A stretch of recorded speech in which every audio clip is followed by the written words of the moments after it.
देवराजसेव्यमानपावनान्द्रिपङ्कजं यालयज्ञसोत्रमिन्दुशेखरं कृपाकरं नारदादियोगिवृन्दवन्दितं दिगम्बरं काशिकापुरादिनाथकालभैरवं भजे।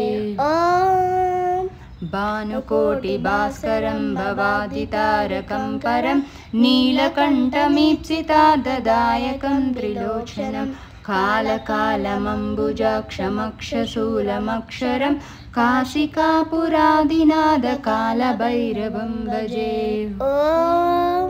शूलटङ्कपासदण्डपाणिमादिकारणं क्षामकायमादिदेवमक्षरं निरामय भीमविक्रमं प्रभुं विचित्रताण्डवप्रियं काशिकापुरादिनाथकालभैरवं भजे। ॐ